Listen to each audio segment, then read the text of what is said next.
नमस्कार साथियों, मैं योगेश गुप्ता एक बार फिर से स्वागत करता हूं पाठशाला रेलवे एग्जाम में। आप सबको पता है कि हम लोगों ने 20 मिनट कॉन्सेप्ट क्लास शुरू की है। मैं आपको सारे के सारे कॉन्सेप्ट साइंस के बता दूंगा एक एक करके, यानी 45 दिनों तक हम लोग इस 20 मिनट कॉन्सेप्ट क्लास को चलाने वाले हैं। आज का हमारा जो टॉपिक होगा वो आवर्धन क्षमता होगा। ये लाइट वाले चैप्टर से डायरेक्ट टॉपिक है। आपको बताया कि आवर्धन क्षमता में बहुत सारे बच्चों को अलग अलग तरह की कंफ्यूजन होती है। मैं अपने आप से आपको ये विश्वास दिलाता हूं कि आपको आज के बाद आवर्धन क्षमता का कोई भी ऐसा पॉइंट नहीं होगा जो आपको दिक्कत दे। चलो फिर वीडियो को शुरुआत करते हैं। आप लोग वीडियो को प्रॉपर देखिएगा और देखने के बाद नीचे मुझे कमेंट सेक्शन में जरूर बताइएगा कि क्या आपने आवर्धन क्षमता का आज दम निकाल दिया, है ना। शुरू करते हैं बच्चों। सबसे पहले तो आप ये समझो कि किसी भी दर्पण और किसी भी लेंस के लिए आवर्धन क्षमता बहुत इंपॉर्टेंट है। अगर मैं पूछूं आवर्धन क्षमता का बेसिक फॉर्मूला क्या होता है, अच्छा इसको पढ़ना कैसे, इसको आप लोग प्रॉपर नोट्स बना लेना। एक बढ़िया से टॉपिक लीजिएगा, उसमें लीजिएगा 20 मिनट 20 मिनट और कॉन्सेप्ट क्लास। पहला टॉपिक नंबर 01 आवर्धन क्षमता। प्रॉपर नोट्स बनाइएगा और जो इसमें मैं क्वेश्चन सॉल्व कर रहा हूं उसको भी लिखिएगा, ठीक है। तो बच्चों जब हम लोग बात करते हैं आवर्धन क्षमता की, तो आवर्धन क्षमता होता क्या, तो याद रखना आवर्धन क्षमता को हम लोग m से शो करते हैं। इस m का फॉर्मूला क्या होता है, तो आवर्धन क्षमता m बराबर होता है प्रतिबिंब की ऊंचाई बटे वस्तु की ऊंचाई। यानी अगर आपने ऊपर प्रतिबिंब की ऊंचाई रखी है, नीचे वस्तु की ऊंचाई रखी है, यह हमारा आवर्धन क्षमता m का फॉर्मूला है। बच्चों अगर मैं I की बात करता हूं, I क्या है, तो कह देना I जो है वो हमारे प्रतिबिंब की ऊंचाई है। किसकी ऊंचाई है सर, I हमारे प्रतिबिंब की ऊंचाई है, ठीक है। O हमारे बताइए किसकी ऊंचाई है, तो कह देना O हमारे वस्तु की ऊंचाई है। I बटे O ये हमारा फॉर्मूला ध्यान रखना, किसी भी मिरर या किसी भी लेंस के लिए लगा सकते हैं आप लोग। बट जब भी कभी हम लोग इसको आगे चल के फर्दर क्लासिफाई करते हैं मिरर और लेंस के लिए, तो ये दो फॉर्मूले में और ब्रेक हो जाता है धरा। जैसे कि मैं अगर आपसे पूछूं कि मिरर के लिए बताइए क्या फॉर्मूला बनेगा, तो जब भी कभी हम लोग आवर्धन क्षमता के फॉर्मूले को मिरर के लिए पढ़ते हैं या फिर आवर्धन क्षमता के फॉर्मूले को लेंस के लिए पढ़ते हैं, तो आपको दो फॉर्मूले और याद करने पड़ेंगे। मिरर के लिए ध्यान रखना आवर्धन क्षमता m बराबर आता है माइनस का v बटे u। मैं फिर से रिपीट कर दूं, माइनस का v डिवाइड बाई u, ये हमारे मिरर के लिए होता है। अब चाहे वो हमारा कॉन्केव मिरर हो या फिर कॉन्वेक्स मिरर हो, माइनस का v बटे u होता है। बट अगर लेंस की बात करते हैं तो लेंस के लिए आवर्धन क्षमता m बराबर सिर्फ और सिर्फ v डिवाइड बाई u होता है। सिर्फ v डिवाइड बाई u होता है, ये हमारे लेंस के लिए आवर्धन क्षमता का फॉर्मूला। बच्चों यहां पर जो v और u वर्ड यूज किए रहे हैं उनके थोड़े से मतलब समझो। अगर मैं पूछूं u का मतलब क्या है, तो बच्चों u जो होता है इसको बोलते हैं हम लोग वस्तु की दूरी, ठीक है। दर्पण का जो पोल होता है ना, वस्तु की दूरी, तो दर्पण से वस्तु की दूरी होती है या फिर लेंस से वस्तु की दूरी होती है u। लेकिन अगर मैं यहां पर v की बात करता हूं, v क्या होता है, तो कह देना v हमारे प्रतिबिंब की दूरी होती है। v किसकी दूरी होती है, तो कह देना मेरे दोस्त v हमारे प्रतिबिंब की दूरी होती है। तो ये बात आप सब लोगों को कहीं ना कहीं क्लियर हो रही होगी, किसी तरह का कोई डाउट नहीं होगा। बच्चों आवर्धन क्षमता हमें क्या क्या बताती है उसके बारे में थोड़ा सा जानकारी लेना। वो जानकारी बताने से पहले मैं आप लोगों को एक बात और बता दूं। बच्चों जब भी कभी कोई भी लेंस या कोई भी दर्पण किसी तरह का कोई इमेज बनाता है, तो वो इमेज या तो वास्तविक होता है या तो आभासी होता है, ठीक है। या तो वास्तविक होता है या तो आभासी होता है। तो यहां पर तुम्हें एक छोटा सा नोट करके एक पॉइंट लिखना है बच्चों। नोट करके ये पॉइंट लिखना बहुत इंपॉर्टेंट है। ये पॉइंट जो मैं बताने वाला हूं, नोट करके ये पॉइंट लिखना कि जितने भी इमेज हमारे कैसे बनेंगे वास्तविक, जिनको आप रियल कहते हो, है ना। तो वास्तविक बनने वाले इमेज हमेशा कैसे होते हैं, उल्टे होते हैं, इन्वर्टेड होते हैं, ठीक है। वास्तविक बनने वाले इमेज हमेशा उल्टे होते हैं। लेकिन जितने भी इमेज हमारे आभासी बनते हैं, आभासी का मतलब वर्चुअल बनते हैं, तो वर्चुअल बनने वाले इमेज हमेशा कैसे होते हैं, सीधे होते हैं, जिसको आप इरेक्ट के नाम से जानते हैं, ओके। नोट आउट कर लेना।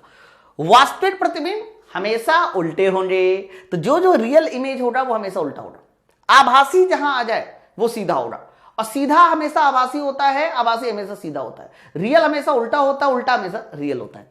तो बच्चों ये इसलिए मैंने बताया ताकि आप किसी भी मिरर और किसी भी लेंस की जांच अच्छे से कर सको। बच्चों आवर्धन क्षमता ना हमें बहुत सारी चीजों की जानकारी देता है। जैसे कि बच्चों आवर्धन क्षमता के लिए दो टेस्ट बड़े इंपॉर्टेंट है।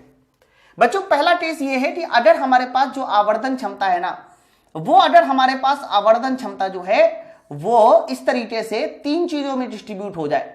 मतलब आवर्धन क्षमता का मान, अगर आवर्धन क्षमता का मान हमारा इक्वल टू 1 आ गया तो बताइए क्या वैल्यू होगी।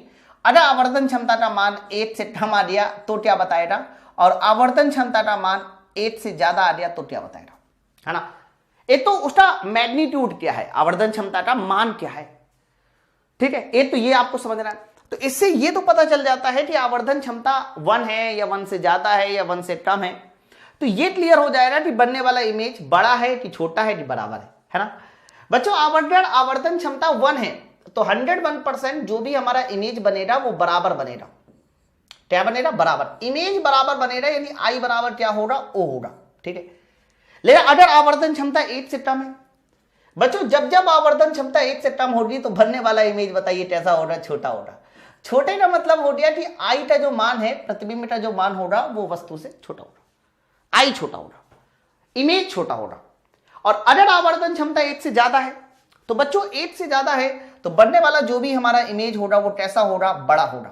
बड़ा बड़ा का मतलब इमेज जो होगा वो वस्तु से बड़ा होगा। ओके, ये तो हमारा केस नंबर 01 हो गया। फिर अगर हम लोग केस नंबर 02 की बात करते हैं कि केस नंबर 02 क्या है बच्चों। केस नंबर 02 में हम लोग m की जो वैल्यू है ना वो दो तरह से डिफाइन करेंगे, पॉजिटिव में डिफाइन करेंगे और मेरे दोस्त निगेटिव में डिफाइन करेंगे। पॉजिटिव में, निगेटिव में। मान लो हमारा आवर्धन क्षमता m का मान कैसा आ गया? पॉजिटिव आ गया तो क्या बताएगा? और अगर आवर्धन क्षमता का मान अगर निगेटिव आ गया तो बताइए क्या बताएगा? ओके, जैसे कि मान लीजिए मैंने कहा कि आवर्धन क्षमता पॉजिटिव है बच्चों। पॉजिटिव का मतलब होगा सीधा। पॉजिटिव का मतलब क्या होगा? सीधा, यानी बनने वाला इमेज हमारा सीधा होगा, है ना। सीधा इमेज कैसा होता है? मैंने अभी अभी बताया कि सीधा इमेज हमेशा कैसा होगा? आभासी होगा।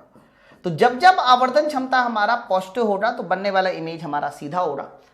पॉजिटिव मतलब सीधा और सीधा मतलब आभासी, वर्चुअल है। बनने वाला इमेज मैग्निफिकेशन अगर निगेटिव आ गया, निगेटिव, तो निगेटिव का मतलब हो गया कि बनने वाला इमेज कैसा होगा? उल्टा होगा, उल्टा उल्टा। और बच्चों जितने भी इमेज हमारे उल्टे बनेंगे वो इमेज बताइए कैसे होंगे? सर उल्टा वाले इमेज हमेशा वास्तविक होंगे। उल्टा मतलब इन्वर्टेड, वास्तविक मतलब रियल। मैं इंग्लिश में बोल दे रहा हूं, आप सब लोग इसको जरूर इंग्लिश में लिख लीजिएगा, ठीक है। तो मैग्निफिकेशन पॉजिटिव है तो सीधा और आभासी, निगेटिव है तो उल्टा और वास्तविक। बच्चों यहां पर जो मैंने आपको बातें बताई ना, इनसे हमेशा क्वेश्चन पूछे जाते हैं।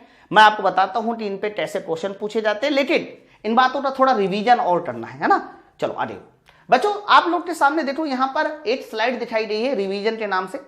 मैं यहां पर कुछ पॉइंट बताऊंगा, कैसे कैसे उसको डील करना है वो समझना।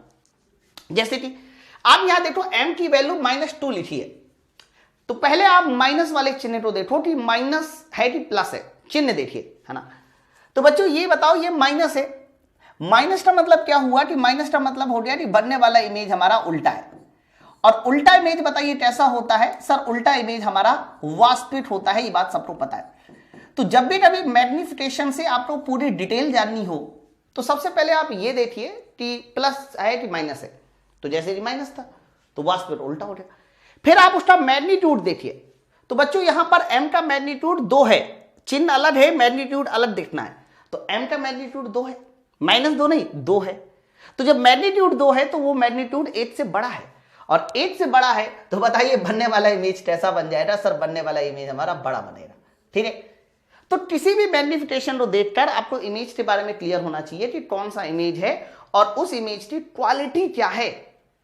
अब जैसे कि m बराबर +2 है, पहले चिन्ह देखिए, प्लस है ना, तो प्लस है तो बताइए इमेज कैसा बनेगा? तो सर चूंकि प्लस है तो प्लस है, इसका मतलब बनने वाला जो भी इमेज होगा वो हमारा सीधा होगा। सीधा सीधा बताइए कैसा होता है? आभासी होता है। और चूंकि यहां 2 है ना, मैग्नीट्यूड 2 है इसलिए बड़ा बनेगा, समझना। प्लस है, प्लस का मतलब क्या हो रहा है कि बनने वाला इमेज हमारा कैसा होगा? सीधा होगा। सीधा है, सीधा इमेज हमेशा कैसा होता है? आभासी होता है। और बच्चों चूंकि यहां पर मान जो है ना 0.33 है, यानी 1 से कम है, और 1 से कम है तो बताइए बनने वाला इमेज हमारा कैसा होगा? छोटा होगा। यहां माइनस है, माइनस का मतलब बनने वाला इमेज कैसा होगा? उल्टा होगा। उल्टा हमेशा कैसा होता है? वास्तविक होता है उल्टा। और 1.33 है, मैग्नीट्यूड इसका 1.33 है, और 1.33 का मतलब होता है मेरे दोस्त कि यहां पर मैग्नीट्यूड हमारा 8 से ज्यादा है। 8 से ज्यादा है तो बनने वाला इमेज हमारा बड़ा बनेगा। आप बातें ध्यान से समझो बच्चों। इसके बाद ना जैसे ही यहां पर मैंने आया, अब यहां पर आ जाइए, चूंकि -1 है तो माइनस है तो उल्टा बनेगा। उल्टे के साथ बताइए क्या लगाया जाएगा? वास्तविक लगाया जाएगा, रियल। और 1 है, इसका मतलब बनने वाला इमेज कैसा बनेगा? बराबर बनेगा, ना बड़ा ना छोटा, बराबर। या प्लस है, प्लस का मतलब कैसा हो रहा है सर? प्लस का मतलब हो रहा हमारा सीधा। सीधा बताइए हमेशा कैसा होता है? आभासी होता है। और बच्चों चूंकि प्लस है तो बराबर बनेगा, समझ आया ना? इसके बाद अगर हम लोग बात करते हैं m बराबर माइनस का 4/5, माइनस है, माइनस का मतलब बताइए कैसा हो रहा? उल्टा हो रहा। उल्टे के साथ बताइए कैसा हो रहा? वास्तविक हो रहा। और वास्तविक के साथ बताइए हमारा कैसा हो रहा? सर वास्तविक है। और 4/5 है बच्चों, 4/5 कहीं ना कहीं 8 से कम है, छोटा है। और 8 से छोटा है तो बनने वाला इमेज बताइए कैसा हो रहा? छोटा हो रहा, ठीक है। इसके बाद m बराबर प्लस, प्लस है तो बताइए बनने वाला इमेज कैसा हो रहा? सीधा हो रहा। और सीधा हमेशा कैसा होता है? आभासी होता है, आभासी होता है। बच्चों ये 5/8 है, 5/8 भी तो 8 से कम है। और 5/8 हमारा 8 से कम है तो बनने वाला इमेज कैसा हो रहा? छोटा हो रहा। तो मेरे कहने का अर्थ यह है कि किसी भी अगर मिरर और लेंस का मैग्निफिकेशन पता है तो आप उसके इमेज की क्वालिटी पूरी तरीके से बता सकते हो, ठीक है। अच्छा दूसरी बात आओ बच्चों, अगर ना मैग्निफिकेशन पता है तो तुम उसका लेंस या तुम उसका दर्पण ये भी बता सकते हो। कहना ये कैसे पता चलेगा मार साहब? उसके लिए आपको एक छोटा सा चीज और समझनी पड़ेगी। जैसे कि मैंने आपके सामने लेंस और मिरर के बारे में बनाया, बच्चों आप ये समझ लो कि कौन कौन से लेंस, कौन कौन से मिरर कैसा कैसा इमेज बनाते हैं। सबसे पहले मैं मिरर को समझाऊंगा। मिरर में सबसे पहले देखो प्लेन मिरर है। प्लेन मिरर हमेशा एक ही तरह का इमेज बनाता है, हमेशा इस बात को ध्यान रखना। प्लेन मिरर हमेशा आभासी इमेज बनाता है, आभासी के साथ सीधा बनाता है और बच्चों बराबर बनाता है। आभासी, सीधा और बराबर बनाता है, देख लो। तो बच्चों आभासी भी है, सीधा भी है, बराबर भी है। इसका मतलब प्लेन मिरर का मैग्निफिकेशन हमेशा +1 ही होगा, 101% +1 होगा, क्योंकि ये तो सीधा बनाया, बराबर बनाया है, आभासी। लेकिन अगर यही हमारा कौन सा हो जाए? कॉन्केव मिरर हो जाए। बच्चों कॉन्केव मिरर, मिरर में कॉन्केव मिरर एक ऐसा इमेज है, ऐसा इमेज बनाता है जो कई बार सीधा भी हो सकता है या फिर उल्टा भी हो सकता है, कुछ भी हो सकता है, सीधा या उल्टा कुछ भी हो सकता है। बनाने वाला जो इमेज है कॉन्केव मिरर, वो कई बार बड़ा भी बनाता है कई बार बराबर भी बनाता है, और मेरे भाई कई बार छोटा भी बनाता है। कई बार बराबर भी बनाता है, छोटा भी बनाता है, बड़ा भी बनाता है। और चूंकि अगर ये सीधा और उल्टा दोनों इमेज बना रहा है, इसका मतलब आभासी और वास्तविक भी बना रहा होगा। तो ये कह सकते हो कि हमारा कैसा इमेज बना सकता है? सर ये हमारा आभासी भी बना सकता है और ये हमारा कैसा बना सकता है? उल्टा भी बना, आभासी के साथ साथ आप बोलना वास्तविक भी बना सकता है। तो कैसे भी इमेज ये हमारा बना सकता है, इस बात को ध्यान में रखेंगे सब लोग, ओके। अरे कॉन्वेक्स मिरर, कॉन्वेक्स मिरर हमेशा ध्यान रखना, सीधा इमेज बनाता है, छोटा बनाता है, सीधा इमेज बनाता है, छोटा बनाता है, और छोटे के साथ साथ आप कहना सीधा हो गया तो सीधा के साथ मतलब आभासी भी बनाता है। तो तुम्हें यह पता होना चाहिए कि कौन सा मिरर कैसी इमेज बनाता है, समझ आना? आ जाओ बच्चों, इसके साथ साथ अगर मैं सेम चीज लेंस के लिए आपको पढ़ूं कि भाई लेंस के लिए बताइए जरा सर।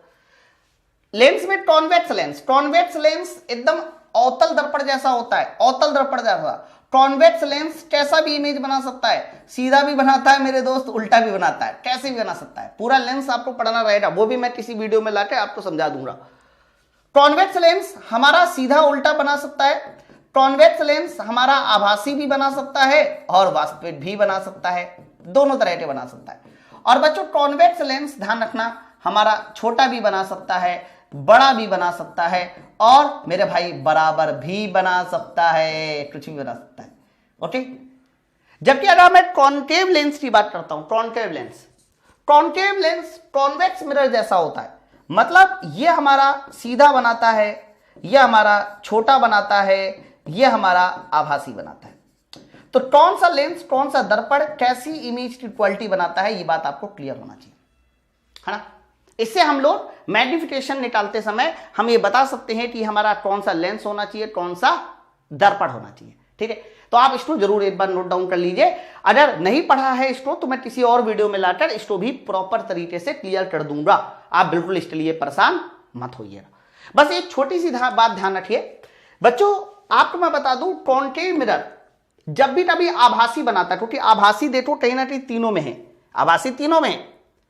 आभासी के साथ बराबर बनाता है प्लेन मिरर, जबकि आभासी के साथ बड़ा कौन बनाता है, तो कह देना आभासी के साथ हमेशा बड़ा बनाता है कॉन्केव मिरर, और आभासी के साथ छोटा बनाता है कॉन्वेक्स मिरर। ये बात याद रखना, आभासी के साथ बराबर प्लेन मिरर, आभासी के साथ छोटा कॉन्वेक्स मिरर, आभासी के साथ बड़ा कॉन्केव मिरर।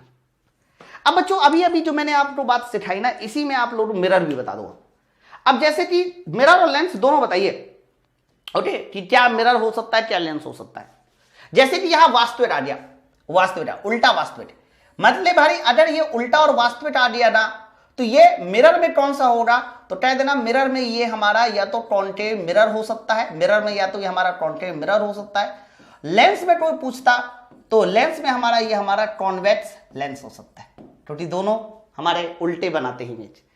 सीधा आभासी बड़ा, वाह भाई वाह, सीधा आभासी बड़ा, हरा, तो सीधा आभासी बड़ा, आभासी के साथ बड़ा, तो बच्चों आभासी के साथ बड़ा हमारा कॉन्केव मिरर बनाता है, आभासी के साथ बड़ा है और कॉन्केव मिरर बनाता है, इसीलिए हमारा कॉन्वेक्स लेंस भी ये बना सकता है।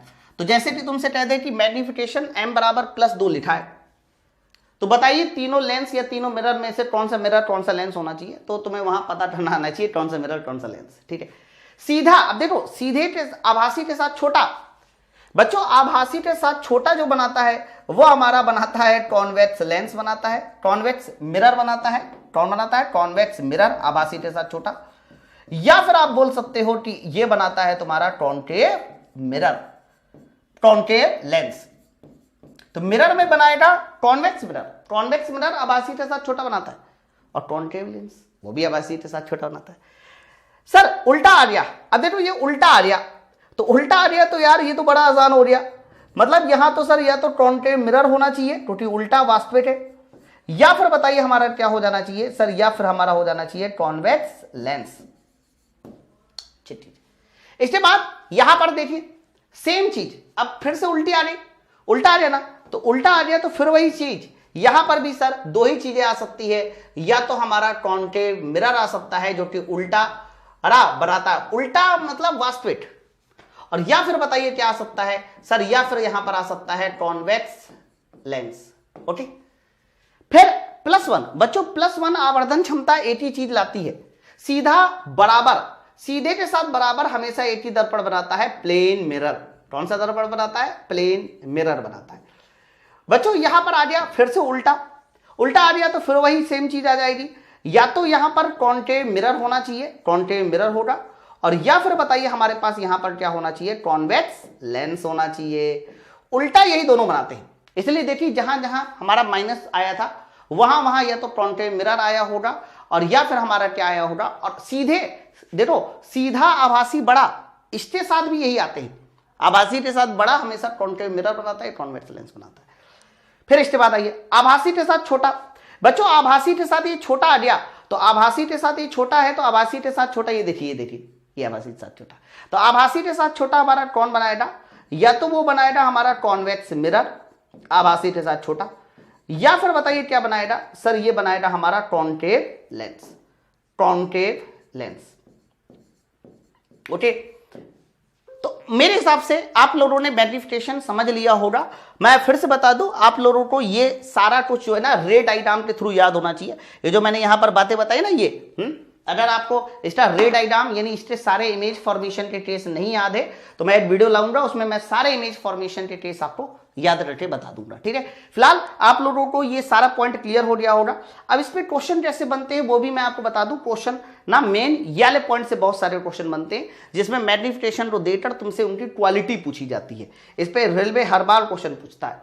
जैसे कि ये वाला सवाल देखिए, ये पिछली बार आया हुआ सवाल है, एक गोली दर्पण द्वारा -0.5 प्रवर्धन है। सर माइनस है, माइनस मतलब उल्टा, तो उल्टा वाला प्रतिबिंब कौन सा है, वास्तविक उल्टा है। ये देखिए चूंकि 0.5 है, 0.5 का मतलब छोटा, 0.5 का मतलब छोटा हो गया, इसलिए ऑप्शन नंबर हमारा कौन वाला ए। 5 एग्जाम्पल लेके आऊंगा हर बार जिससे कि आप उन चीजों को समझ सके। ये देखिए अगला, X का आवर्धन क्षमता 1 से अधिक है। बच्चों आवर्धन क्षमता 1 से अधिक है, 1 से अधिक का मतलब इमेज कैसा बनेगा, बड़ा, हरा। 1 से अधिक का मतलब इमेज बड़ा बनेगा। बच्चों इमेज कौन बड़ा बनाएगा, उत्तल दर्पण छोटा बनाता है, समतल दर्पण बराबर बनाता है, अवतल दर्पण ही कैसा इमेज बनाता है, बड़ा बनाता है ऑप्शन नंबर बी, आभासी के साथ बड़ा बनाता है लेटिन, ध्यान रखना। आओ जाइए बच्चों, वह दर्पण जिसका आवर्धन क्षमता +1 है, +1 है, +1 का मतलब एक तो बराबर इमेज बनाएगा, सीधा बनाएगा, सीधे के साथ बराबर टोन बनाता है, सर सीधे के साथ समतल दर्पण बनाता है, इसलिए इस सवाल का सही उत्तर हमारा ऑप्शन नंबर सी। आगे फिर इसके बाद इन्होंने 2 स्टेटमेंट लिखे हैं और बोला जा रहा है कौन सा स्टेटमेंट सही है। उत्तल दर्पण का आवर्धन क्षमता, आवर्धन सदैव धनात्मक होता है। देखो उत्तल दर्पण का आवर्धन सदैव धनात्मक, उत्तल दर्पण हमेशा सीधा बनाता है और सीधा बनाता है, इसलिए m का मान हमेशा पॉजिटिव होता है। लेकिन अवतल दर्पण का धनात्मक ऋणात्मक दोनों हो सकता है, यार एकदम बात सही है। अवतल दर्पण दोनों बनाता है, उल्टा भी बनाता है सीधा भी बनाता है, इसलिए पॉजिटिव और नेगेटिव दोनों हो सकते हैं। यह कारण क्या लिखा है, यह चुने गए साइन कन्वेंशन पे निर्भर करता है, ना ना ना ना, यह साइन कन्वेंशन पे निर्भर नहीं करता। साइन कन्वेंशन पे निर्भर करता तो कॉन्वेक्स लेंस के लिए ये जस्ट उल्टा ही हो जाता है? मतलब समझो कॉन्केव कॉन्वेक्स, जबकि साइन कन्वेंशन अगर देखा जाए तो वो उस बात से कोई लेना ही देना नहीं है। साइन कन्वेंशन तो डिपेंड करता है कि कौन सी चीजें राइट साइड में कौन सी लेफ्ट साइड में, उस पर डिपेंड करता है। तो दूसरा वाला स्टेटमेंट गलत लिखा है, इसीलिए इस सवाल का सही आंसर जाएगा कि कथन सही है, लेकिन हमारा जो कारण है वो गलत है, ऑप्शन नंबर सी इसका एकदम सही उत्तर है। इसके बाद और ये एक एडवांस लेवल का सवाल है बच्चों, इसमें आपका देखो उत्तल दर्पण का आवर्धन क्षमता दे दिया और दर्पण से वस्तु की दूरी पूछी जा रही है। दर्पण से वस्तु की दूरी का मतलब u पूछ रहा है, बट इस u का मान देखो f के पदों में दिया है कि f के पदों में क्या निकलना चाहिए। सर आपको पता है कि दर्पण का आवर्धन क्षमता m बराबर इन्होंने 1/3 दिया है, तो m बराबर सबसे पहले आप 1/3 ले लो। बच्चों दर्पण है, दर्पण का आवर्धन क्षमता -v/u होता है, तो -v/u बराबर 1/3। आप यहां से अगर v की वैल्यू पूछे तो v की वैल्यू -u/3 होगी, -u/3। अब आपको कुछ नहीं करना, एक बार दर्पण फॉर्मूला इस्तेमाल करना है बच्चों। दर्पण फॉर्मूला होता है 1/f बराबर 1/v + 1/u, है ना। नेक्स्ट क्लास में मैं दर्पण और मिरर फॉर्मूले पर रिलेटेड आपको चीजें समझाऊंगा, ठीक है, साइन कन्वेंशन के बारे में समझाऊंगा। बच्चों अगर मैं यहां पर देखूं तो यहां पर फोकल लंबाई चलो वैसी है, लेकिन v की जगह पे u/3 वो माइनस, तो जब आप सीधा करोगे इसको 1/v करोगे तो -3/u हो जाएगा, +1/u हो जाएगा। अगर मैं इसको थोड़ा और सॉल्व कराऊं तो -2/u हो जाएगा, और यहां से u यानी वस्तु की दूरी पूछी जाएगी तो -2f आ जाएगा। वस्तु की दूरी कितनी आ जाएगी, -2f आ जाएगा। देख लो तो -2f आ गया ना, इसीलिए बताओ वस्तु की दूरी कितनी हो जाएगी, 2f हो जाएगी। तो मैंने एक छोटा सा शानदार कॉन्सेप्ट लिया, उस कॉन्सेप्ट पे आधारित 5 क्वेश्चन सॉल्व कराए। आपको आई थिंक कॉन्सेप्ट क्लियर हो गया होगा। फिर भी कुछ भी आपको डाउट है तो नीचे मुझे कमेंट सेक्शन में जरूर बताइए। साथ साथ ये भी बताइए कि आपको ये 20 मिनट के कॉन्सेप्ट की क्लास, देखो मैं ये नहीं चाहता हूं कि आपका टाइम बर्बाद हो, इसीलिए मैंने 20 मिनट में वो कंटेंट दिया जो लोग 1 घंटे में पढ़ाते हैं, ठीक है। और इसी तरीके से मैं पूरा फिजिक्स, पूरा केमिस्ट्री, पूरा बायोलॉजी, उसके एक करके सारे के सारे कॉन्सेप्ट आपको खत्म कर दूंगा। बस आपसे एक ही उम्मीद है, आप नीचे कमेंट सेक्शन में जरूर बताइए कि आपको ये कॉन्सेप्ट की क्लास कैसी लगी, आपने कुछ नया सीखा नहीं सीखा, नीट एंड क्लीन सीखा नहीं सीखा। ये कॉन्सेप्ट की क्लास चलाने का एक ही पर्पज है कि आपको जो भी कॉन्सेप्ट पता चल रहा है वो नीट एंड क्लीन हो, उसमें खिचड़ी नहीं होनी चाहिए किसी चीज की, ठीक है। चलो फिर मिलते हैं हम लोग नेक्स्ट कॉन्सेप्ट क्लास में। Thank you very much.